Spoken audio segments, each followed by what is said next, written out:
Welcome back to your favorite talk show, Perspectives, here on UTV. You must be wondering, Sam is back to talk about another corporate success story. But no, you are mistaken, because here on Perspectives, we don't just talk corporate success stories. We also talk about other causes like social causes, humanitarian causes, other good things that people do. And one such human being who's doing some amazing things, who's championing some brilliant humanitarian causes. I call her the Mother Teresa of Sri Lanka. Ladies and gentlemen, please welcome on Perspectives, Miss Razni Razik of Gampola. Is that where you're from? Yes, thank you. I've heard so many things about it, Razni. You know, we're friends online, on Instagram and Facebook and stuff.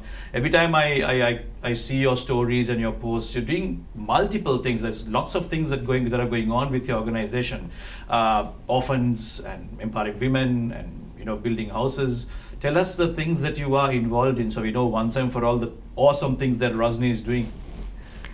Thank you very much, Sam. So actually, I'm full-time engaged in my organization's activities. We are a non-profit, non-political, non-religious organization working towards community development and social welfare.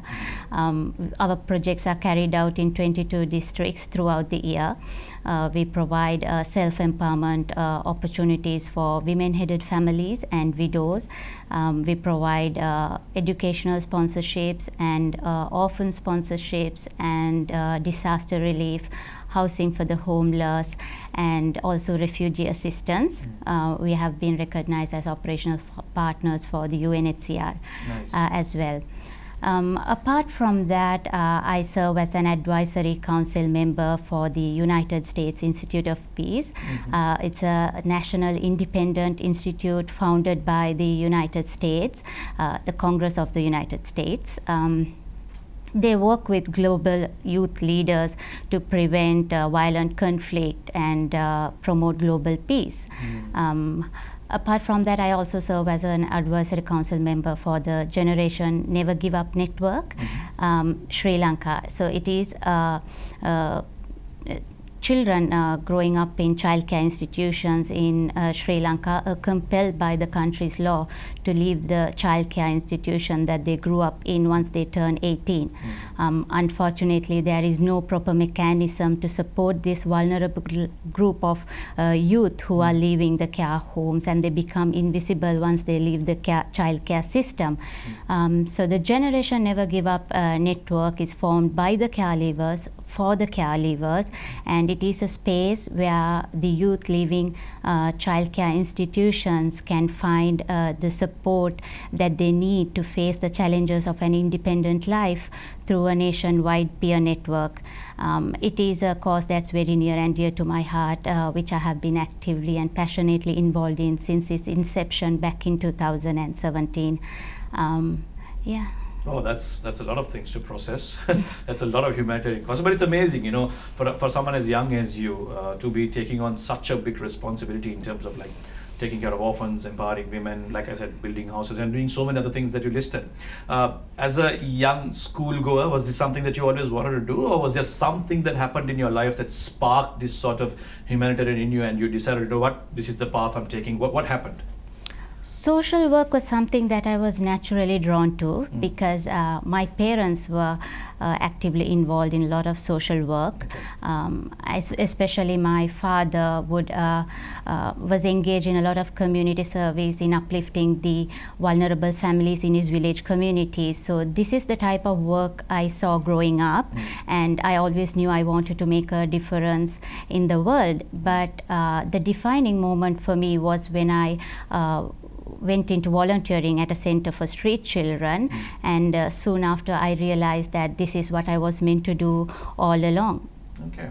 All right. So it was sort of ingrained in you from your family, wasn't it? Social service. That's right. Brilliant. Okay. We're going to go for a quick break. When we come back, I'll ask Razni, from all the amazing things that she does, which one it is that gives her the most satisfaction. See you on the other side of the break.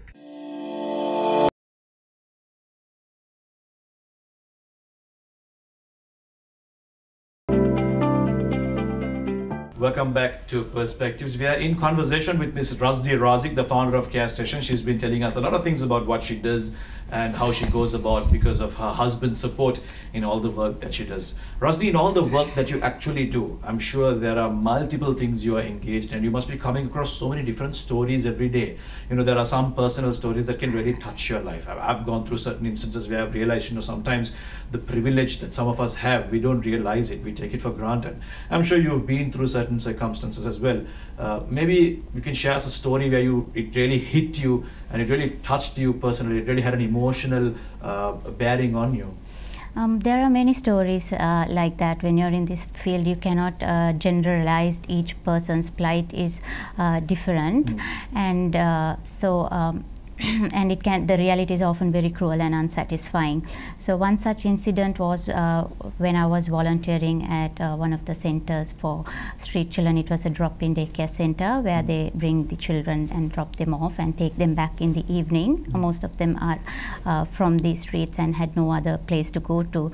So there was this one lady who was convicted of attempted murder, who was not in a stable mental mind. Okay. So so we were aware of that, but it was all over the media and it was blown out of proportion, and she was convicted of attempted murder, and the heads of the center for street children and we got involved, and we bailed her out, and we proved her innocence, and she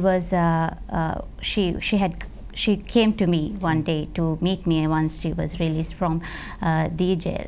So I was under the impression that she had come to meet me and to generally would thank us for the help that was provided. But when she came to me, the first thing she said was, Madam, ඔයාට බැරිද මාව ආපහු හිරේටම යවන්න, because I was given 3 meals a day, clean clothes to wear, and I would prefer, I had a good life there. So is it not possible for you to help me to get back there? So that really shook me. And another incident was where I was counseling at a school. This was a school for the extremely poverty-stricken and underprivileged families, and there was a child, again a homeless child, who'd come to school, and I was working as a counselor there, and I came to know that I was counseling. I was told by the teachers that she seemed disturbed. She had to go back and take care of her siblings, and they were on the streets, and she had to go through a lot, and that many of us only hear on movies or on TV, you know. So yeah, so this instance was that I was volunteering at the school. So I had come to Colombo for an event, and I was returning back home. It was a Sunday night, and in the morning, Monday morning, I could have gone to school, but I was lazy to wake up that day. I was tired, I was lazy, we had come home late in the night, so I just stayed back. So the following day when I went to school, the teachers told me that this girl was looking for me the previous day. She had come in search of me to talk to me, and but when I went in search of her to her class, but she had not attended school that day. So when I got back home, I got the message that she had committed suicide. So that is something that still haunts me till date, because I keep asking myself, had I gone that day, maybe I could have talked her out of it. And so you see, in this field, people are always reaching out to you because they are in desperate need for some kind of support, and they call you at all times of the day and night. So it gets really overwhelming, but I try my very best since that day to be there for all of them when they need me, because I always fear that it can be too late otherwise. And that must take a lot of effort from your part, despite being, you know, a wife, a mother, and with so many things going on in your life, having to answer each and every distress call out there. Must be quite tough. How do you balance, Rajni, between being a mother, a wife, there is a home, I'm sure there are in-laws, there's your family as well, and then with all the work that you do, it must be a lot of effort putting that balance together. How do you do it? I'm still learning to get there myself. Okay. Having a busy social calendar and having a busy toddler-filled life are two entirely different things. Motherhood has made them a little more hectic and busy, but more importantly, it has made my work more meaningful and our lives a lot better in more ways than I can count. Since newborn baby days, I have taken my son along with me everywhere I went, to meetings, to events, to award ceremonies, to field visits, and it has helped us bond, and baby likes being around people and traveling. So I hope having my son beside me will arm him with the tools to do the same when he grows up. And you're leaving a legacy behind, aren't you? You're teaching him the kind of work that you're doing, and he too will then hopefully walk in your footsteps. Brilliant. Yes. Also, my husband and I, we discuss our program, the events and the meetings with each other and plan our days accordingly. So then yeah. it's to sort of put things together eventually. Yeah, so we realize that end of the day, our relationship and our son is the most important work. Of course, yes. Raising children is one of the most important works and one of the most challenging things to do, isn't it? You know, Rajni, this is something that always bothers me, is that, you know, we all want to do charity work. Everyone wants to do charity work. Nobody is inherently evil that they don't want to help others. Everybody wants to help others. But sometimes due to bad experience where you help someone and it turns out that that person ended up doing something wrong with the sort of support you gave them. I mean, you see beggars on the streets sometimes. People tell you, okay, don't give this person money because he's into drugs. And then someone comes and asks you for help. You're not sure.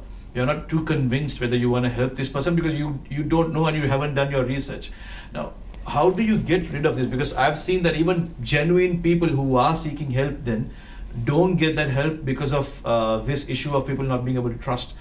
How do you work around that? Is there something you would recommend to people before they give out charity, that, you know, there's something like a litmus test perhaps? I wouldn't encourage people to give money to the homeless families blindly, but because it keeps the syndicate going, and you know, they're getting used to that sort of thing. So you'd rather try to give them what they need, maybe clothing, maybe food, and speak to them and see which way you could help them come off that lifestyle, because it's very challenging. Helping homeless families, street families especially, requires a lot of time and effort, because in most instances they don't actually tell you the facts, but in few cases we have helped families, we have taken families off the streets and helped them sustain themselves. Actually, the reason being also most of the women on the streets happen to be children who once left the care homes when they turned 18, and they had no guidance, they had no exposure to the society, so they fall back to the streets. The men, of course, try to find ways to fend for themselves, but women, they fall on to prostitution and other ways to make money, because they don't have their documents with them, like the birth certificate, because even to work at the municipal you require an identity card, which they do not have, and they do not know where to go and how to get it from. So what we do, what we have done, is we tried for those who are genuinely interested to come out of that cycle. We have gotten them the identity card and a job, and we provide them 6 months we find them a place to stay, and we for rent a home for rent, and we provide the key money and the monthly rent, and find them a job until they're able to Pay the rent sustain themselves, I guess, themselves after about 6 months or 1 year. And it has helped, but also we have had many women go back to the street because that's easy money, of course. True. I guess it's the old theory of teaching a man to fish, isn't it? Rather than giving them a fish and letting them eat it for a day. That is the story of a lot of people, isn't it? So I guess charity isn't so much about just giving someone money, but it's also giving time and effort and finding out what someone's problems are, and then, you know, helping them come out of it. It's not just passing out a note and expecting the problem to be solved. Rajni, you are truly an inspiring personality. I mean, I'm sitting here already feeling that, you know, there are much more things that I can do than just sitting here and conducting talk shows. There are so many things that I can do to help people with my time and effort. There are many more girls, I'm sure, out there, younger than you, wanting to be the next Rajni Razik, wanting to be the next social causes humanitarian champion. It's not an easy path to walk, I'm sure. You've had your challenges, you must have had your obstacles going along this path. What advice would you give them to such young girls as a closing remark on this show? I would like to extend this message to all young people of all religious faiths. There's no universal prescription for this challenge, but I do believe two factors are critical. One is commitment and learning, and the other is determination and perseverance. Think critically about how you want to make a mark and how you want to be of service to the people and to our country, and find a purpose and inspiration to carry you forward. And as for the young Muslim girls like myself, I would say firstly our community needs to realize that social work is an inherent part of our faith. Allah says in the Quran that we need to address the needs of the needy, the orphans, and in terms of social justice for those who are oppressed. And so it is it is important that we acknowledge and recognize this as a society, and as a society, that it is an inherent part of our day-to-day life and our way to get to Jannah. That is the first step. Brilliant. Awesome. So earn this world and also earn the hereafter. Okay, there's a reason I called her Mother Teresa of Sri Lanka, and I don't take that back. I thought it might be an understatement, but it's not. It generally it definitely is true. Thank you so much, Rajni. It was a lovely conversation. I certainly learned a lot, and I'm inspired and motivated to do a lot of good things. I hope you are comfortable talking to me. Of course. Thank you so much for having me here today. My goal has always been to inspire other young girls to give back to the society and see how rewarding and fun it can be. So I truly appreciate every opportunity I get to share my journey. I'm sure it has been an inspiring conversation. Thank you so much for watching Perspectives, this special episode with Rajni Razik. We'll see you next week with another special guest. Until then, enjoy the rest of your week.